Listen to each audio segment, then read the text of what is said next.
Afternoon. Listen, rise, shine, give God the glory, glory, rise, shine, give God the glory, glory, rise, shine, give God the glory, glory, soldiers of the Lord. That's what my mama used to say, getting up her 6 shilling for school. But the song really goes, rise, shine, give God the glory, glory, rise, shine, give God the glory, glory, rise, shine, give God the glory, glory, soldiers of the Lord. Our Creator woke you up and woke me up this day and said, rise. I need you to be of service to me and of your fellow human being. For that, we should give Him the honor, the praise, the glory, the hallelujah, the worship, and most importantly, the acknowledgement. Because we did not have to be alive today. We are alive. We are breathing in His love and exhaling His love for the purpose of spreading His love that is unconditional. So, this is what I do every time I come before you. I acknowledge my God who delivered me from underneath a parked car 33 plus years ago, 3 o'clock in the morning in the streets of Philadelphia. For that, I'm grateful for gratitude. And guess what? My gratitude speaks. Why? Because He prepared me, delivered me, and molded and shaped me to be sitting here before you today. Yes, I'm Edwina B., known as Miss Cuckoo for Cocoa Pops, and this is our daily discussion on Free to Hope. From recovery, emerge empowered. I say from recovery, emerge enlightened to give hope to others, help others prosper equally. Why? Because someone did it for me, and I want to do it for you, you, and you. Only because the spirit now occupies this body and not the spirit of the adversaries. Okay? And so, welcome to Free to Hope. I'm going to be talking about the 12 recovery principles of the Alcoholics Anonymous that I've been a part of for 33 plus years, but the fellowship has been in existence for nearly 90 years. I will be incorporating the 5 agreements by the Ruiz family. Ooh, be impeccable with your word. Don't take anything personally, right? Don't make any assumptions. Always do your best. And be skeptical, but learn to listen. And more recently, as of today, I'll be sharing with you Transformational Teachers by Dr. Sonja of P3 University. Yes, I'm in Atlanta right now. I'm supposed to be in the workshop, but listen, I believe in keeping my commitment. I'll get that from her later, but I need to let you know that through those 3 spiritual tools, instruments, knowledge, and wisdom, I'm on fire. I don't represent any of them, but I do represent the God delivered me from underneath a parked car. I'll tell you more about that later. Right now, I want to acknowledge the last day of my mother's birthday, which was March the 23rd, but she celebrated every day of the month. And so this is the last month of her birthday celebration, and I want to dedicate just a couple of words to my mama. And this is what I want to say to my earthly mother. Mama, thank you for praying for me. Mama, I know I broke your heart several times. Mama, I know I was disobedient and everything. And Mama, you know I didn't even like you. Because you got too much of my daddy's attention. And I didn't like you, Mommy. And I had guilt about that for a number of years. But Mama, I've always loved you. I always love you, Mama. And I thank God that through preparation in the recovery process, that God prepared me to take care of you, and you. And for that, I am grateful. I am grateful. I am grateful.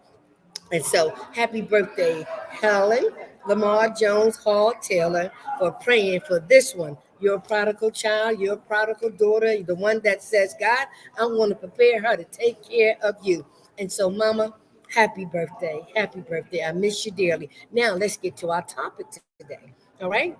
And so, before I do my topic, it is entitled, No One Denied Me Love.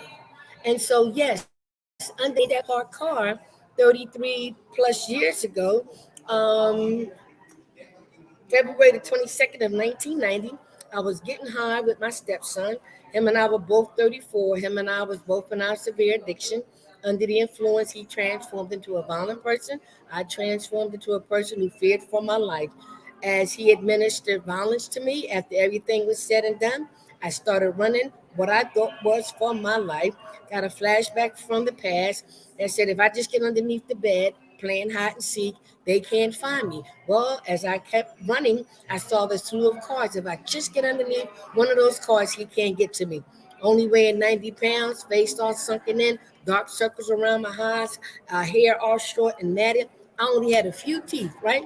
But somewhere deep, deep, deep, deep, deep inside me, as I laid my face on that ground, the flashbacks continue. How, Edwina, at the age of 34, are you underneath a parked car? You was the class vice president, co-captain of the cheerleader team, voted 1-2 most likely to succeed. You had ambitions of being a model, actress, a phys ed teacher. What is wrong with you, Edwina? You're underneath a parked car.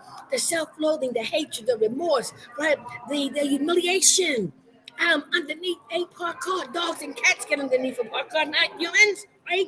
And so the flashbacks continue. I was deemed the smartest of my mom's 6 kids. My children admired and respected me. But what was wrong with me? Why am I underneath a parked car? And then guess what? As an alcoholic, a crackhead, drug addict, and a prostitute, I was a prostitute way before I became an alcoholic and drug addict. Why? Because I saw that behavior in my life growing up. And so, as a prostitute, it perpetuated itself during my addiction. At the age of 23, I got pregnant, and I didn't want the world to know who the father was. I was ashamed of what they may say and criticize me, and I took life. I took life. And I said right then and right there, whatever happens to me, I will deserve because I committed murder. I consider that murder, right? And so guess what? The rapes, the beat ups, the setups, turning people in, me turning people in, stepping over dead bodies, robbing dead bodies, right? Setting people up, getting set up, jumping in and out of cars, right? And I just said I can't take no more, right? And so I remember, attempted suicides and breaking in my family's house and all of that. And I said, Lord, I just can't do this no more. I don't even know you. What is wrong with me? Something has to be wrong with me. And somewhere deep, deep, deep inside me came these words: whoever they say you are, whoever they say you are, take me out this life now or show me a better way. I can't live one more second of this vicious cycle. I heard you was a punishing God, but they say you are, take me out now or show me a better way. Voila. 33 plus years later, I've been prepared to sit before you to share my experience, my strength, my hope, and my wisdom by utilizing the 12 spiritual principles, right?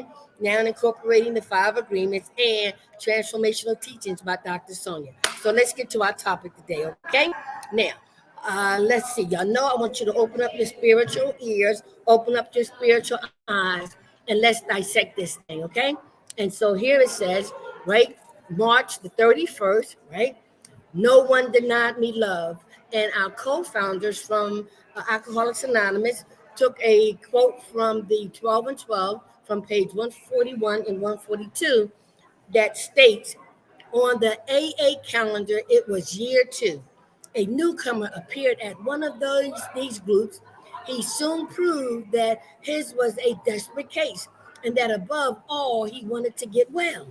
He said, since I am the victim of another addiction, even worse stigmatized than alcoholism, you may not want me among you. Again, from 12 Steps and 12 Traditions, page 141 through 42. And so the person in recovery shares their perspective by stating, I came to you a wife, mother, woman who had walked out on her husband, her children, family. I was a drunk, a pillhead, a nothing. Yet no one denied me love, caring, a sense of belonging. Today, my God's grace and the love of a good sponsor and a home group, I can say that through you and Alcoholics Anonymous, I am a wife, a mother, a grandmother, and a woman sober, free of pills, responsibility, without a higher power I found in the fellowship, my life would be meaningless. I am full of gratitude to be a member of good standing in Alcoholics Anonymous. Wow, that was a lot, right? Right? But listen. Let's think about the topic of no one denied me love. Okay, now I'm 67, right? I came into the fellowship when I was 34, right? And so when we think about the topic of no one denied me love, how many of us through our journey in life always sought love, attention, affection, right? And that just was a human, natural instinct to be loved, to be cared for, to be nurtured. But it depends on your environment, like it was. Listen, I told you I didn't like my mother. My mother had 5 other siblings and my dad, and everybody wanted his attention. And guess what? I didn't want to show nobody no love, but only my dad. And so, as a result of going through that experience and having those feeling of competition and jealousy and all of that, right? Even though they tried to show me love, right? They didn't deny me love, but guess what? I was denying them love because I wanted my daddy to myself. So, can you recall back somewhere in your childhood, right, when you wanted love and you were denied? Mm.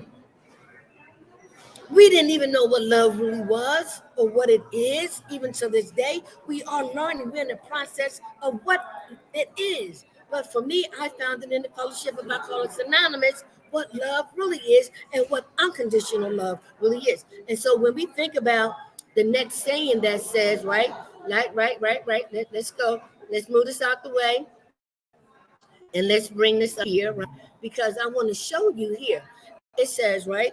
It says, on the AA calendar, it was year 2. A newcomer appeared at one of these groups. He soon proved that his was a desperate case and that above all he wanted to get well. All right, so let's talk about that. So in the rooms of Alcoholics Anonymous, if you go back to the history of the Washingtonians and the Oxford group, you will realize that this was really set up for white educated rich men who were drunks and couldn't stay sober. They didn't want to expose their disease because why? They were afraid that they would lose their business, lose their client. So therefore, it was a secret society at the time, right? And so when we think about the Washingtonians, who was a temperate group, and the Oxford group, who was a religious group, Alcoholics Anonymous said no. But then in the beginning, it was just for alcoholics, right? And so who could imagine that anybody who was suffering from alcoholism, that they didn't even know it was called that, right? They would be denied of a opportunity to get well. And so this is what this gentleman is saying because, right, even though AA was in the second year, this is back in 1935, right? In the second year, and this gentleman, happened to stumble across a meeting and for alcoholics, right? And so when he went to go in, he was like, come here, right? He said, y'all may not want me in, right? Because I have another disease that's more stereotyped than that. I'm a drug addict, right? And the person that he was talking to, right? They was like, wow, we only take alcoholics, right? And so they engaged in a discussion, and they wanted to know, like, wow. So they went in a little meeting and said, what should we do, right? If we let this guy in, he may cause an uproar. What should we do? And so after talking amongst each other, somebody said, well, what are we really afraid of? If we don't let him in, he may very well die, right? And so one of the guys said, what would the master do? And that was it. They let him in. Okay. And so think about it. Let's go back to the reading, right? It says here, let's go back. It says here, right? And so he says, since I am the victim of another addiction, even more stigmatized than alcoholism, you may not want me among you, but they accepted him. And so here, this young lady, she shares her perspective. She said, I came to you, Alcoholics Anonymous, a wife, mother, woman who had walked out on her husband, children, family. Huh?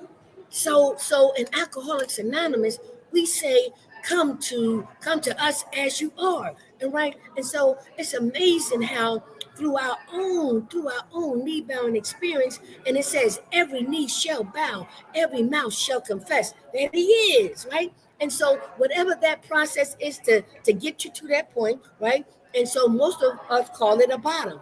But whatever it is, right? And so what we're learning, that what we thought was social drinking or social using wound up being devastating and taking our lives, our children, our family, our work environment, and we became what? We became disgusting, the scum of the earth. And so we had no other choice but to ask for help. Okay? And so here this woman, she says, right? Let me move this. All of that she had came to AA with, she says after that, she said, I was a drunk, a pillhead, a nothing, right? And so when you think about any addiction, right? And so I always say to myself, I'm this, I'm that, I'm this, I'm that. And then, when we think we are dealing with our issues, our problems, right? Guess what? We have been wearing masks all our lives. Yes, we have, right? And by doing the fourth step inventory, we will find out that there's nothing wrong with us, but something happened to us. And the Ruiz family calls it domestication, where we were conditioned, we were brainwashed, we had all these belief systems that were not even ours, right? Because one of the things that we found out in doing the work in this program is that we are not bad people. We are sick people trying to get well. So here she admitted through her own demise of how she used to be this and she used to be that, but this is how she winded up. Okay, and so thank God that Alcoholics Anonymous was there for women, because at one point they didn't even let women in. They didn't let blacks in. They didn't let prostitutes in. Are you kidding me? But thank God that he worked through those individuals, and Alcoholics Anonymous is for anybody who wants to get well. All right. And so let's continue. Nice cipherness, right? Let me move this out the way, right? So she continues to say, right, today by God's grace, and she said, yet no one denied me love, caring, a sense of belonging. She said, yet no one denied me love, caring, or a sense of belonging. And so, oh my God, could you imagine coming to a fellowship where you don't know anybody, right? And they are many and varied, young, old, black, white, high, low, economic status, and all kind of stuff, right? And because we have the same common denominator of alcoholism, right? Alcoholics Anonymous provide the solution.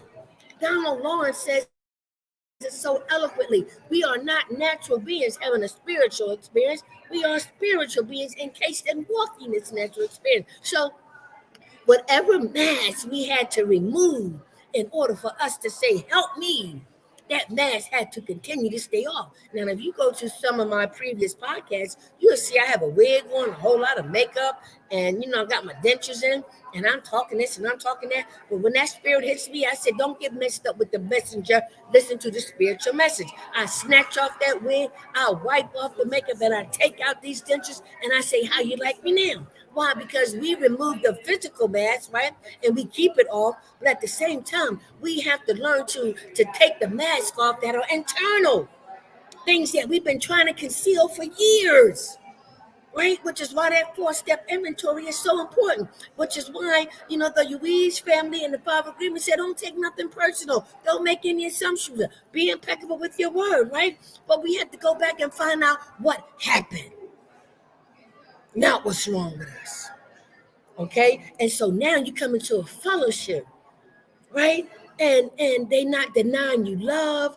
They not denying you caring. They not denying you a sense of belonging. They are accepting you as you are, where you are. Why? Because we all came in the same way. at different levels, but alcohol kicked our butts, right? Whether it's pills, drugs, alcohol, what? Addiction is addiction, right? So let's see what else she had to say, right? And so she goes on to say, let me remove this, right? She says here, today, by God's grace and the love of a good sponsor and a home group, I can say that through you in Alcoholics Anonymous, I am a wife, a mother, a grandmother, and a woman. Huh? So listen. When we come into the fellowship and we apply these 12 spiritual principles, right, that will create a spiritual awakening, give us a spiritual experience, cause a spiritual transformation in order to achieve a psychic change in our thinking. Because alcohol, drugs, and all were outside substances that we use to deal with inner issues. So now they teach us to put the drug down, put the alcohol down, put the behavior down, and let's go inside. Very scary, but guess what? We wasn't scared out there. So guess what? We asked this God that most of us didn't know, don't, because we had atheists, agnostics, believers, non-believers, used to be believers, right? But they all brought us to the same place, to the spiritual program of Alcoholics Anonymous. And there we go through the transformation that's spiritual in nature, to learn how to first love ourselves, forgive ourselves, right? Nurture ourselves, right? Have that sense of belonging within ourselves, right? Because we can't give nothing to nobody if we don't give it to ourselves first. And the program teaches us that, right? It's spiritual in nature. We don't know none of that because we think about religion. Oh, let me listen. Religion is man-made. Thank God for Dr. Carl Jung,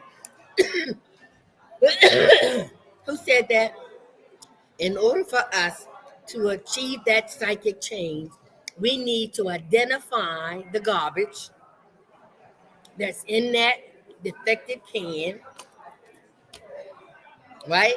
Go through this process to recycle, take out things that's not beneficial to us, to our well-being. So therefore, that's why we in Alcoholics Anonymous know what it means to do the work. We have to do the work, right? If we want that spiritual transformation to happen, to change our thinking, adjust our attitude, guess what? Here is the solution. And you have meetings around the world.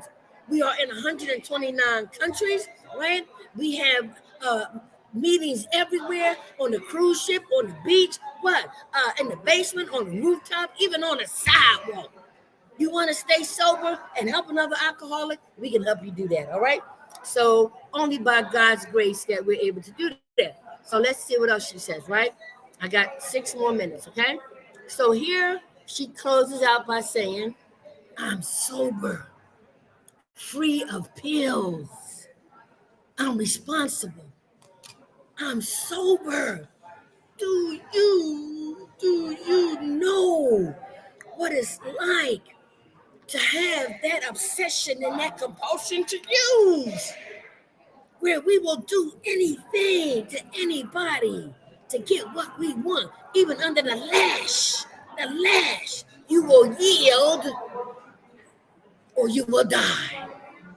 And for God, who I didn't know, to remove that obsession and compulsion on February the 22nd of 1990, if he did it for me, he can do it for you. But he's doing it for a purpose. He can use Edwina, your cuckoo for Cocoa Pop self. You know? So on February the 23rd, I came into recovery like this. Whatever you tell me to do, I'm going to do. Whatever you tell me to go, I'm going to go. No matter how long it takes, that's how long it takes. And because he chose to keep me on this earth, because I say, take me out or show me a better way. And that's what he does. So I am sober, definitely one day at a time, right? I am a mother, a grandmother. I ain't a wife no more, you know what I mean? Yeah, okay, right?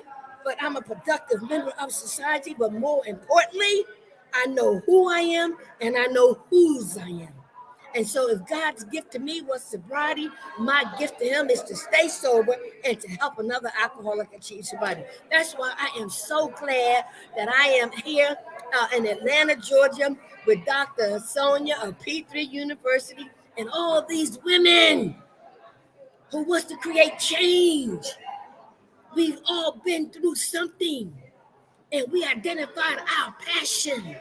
My past gave me my passion. And my purpose is to share it with somebody else who's going through the same thing I may be going through. Okay? And so I gotta wait a minute, I got a few more minutes. Something went, whatever. So let's see here. Let me hide this. Then she says, right, without a higher power, I found in the fellowship, my life would be meaningless. Without a higher power. See, when we come into Alcoholics Anonymous, we are many and varied, and some people listen. God, what? No, right? Well, we suggest you get a power greater than you of your understanding. That's what happened to our co-founder, right? And so in Alcoholics Anonymous, we make suggestions. Nobody likes to be told what to do, even a child, right? And so when we realize that we are in a spiritual fellowship, obtaining spiritual information that's going to create a spiritual transformation to change our thinking, right? And so we are no longer thinking from the outside in, we're thinking and feeling from the inside out. When we apply those spiritual principles to these earthly matters, we stay sober, we stay serene, we stay tranquil, we stay in our passion, and we realize that we were saved for a reason, and that is to save one more. Okay, so let's see what the last thing says here. All right.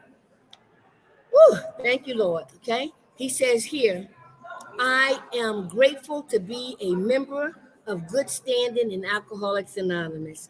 You know, uh, being around here and wherever I go, I just be me, right? And I just thank God that my spirit is contagious, right? Because, some people look at me like I'm crazy. And some people look at me, oh my God, you got some, and listen, all I know is that I want to be authentic and transparent, right? Which is why my upcoming platforms as a transformational speaker, as a spiritual consultant slash coach, as an author, right? As a master and what God has given me as my passion, so I can develop it and give it to you, and you, so that you can help somebody else. But guess what?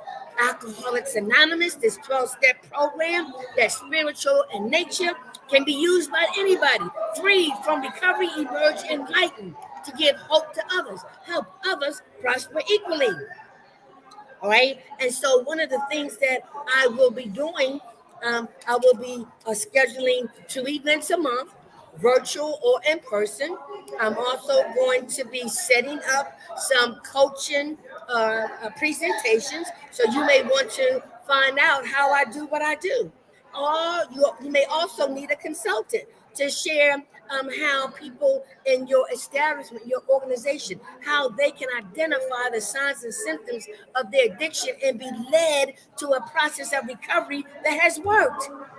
But guess what? That person has to want it. And that may take a journey, but thank God that these programs are available, because when the student is ready, the teacher will appear. And when that student get that information, the spiritual student will appear, and the spiritual, when the spiritual student will be ready so that the spiritual teachers can appear. All right. And so, again, look forward to my free to hope platform, From Recovery, Emerge Enlightened, to give hope to others, help others prosper equally. If it's God's will that we are joined tomorrow, I'll be back in Delaware, but I've enjoyed my time here with Dr. Sonja and her awesome team, and more importantly, women just like me, who has a story, who has the desire to help one more. But we need coaching, we need mentoring, we need somebody to help us to package what God has delivered us from so that we can be set free to give it to somebody else. Listen, I love being who I am. I love taking off the mask. Whatever mask I put on now is for my heritage. It's for my culture. It's to recognize my ancestors. It's not for man. I'll take out these teeth in a minute. I'll pull off that wig. I'll wipe off this makeup and say, how do you like me now? So when I do have an opportunity to give you what I have, it will be the journey to transparency and authenticity. The sooner we can be true to ourselves, the sooner we can get help.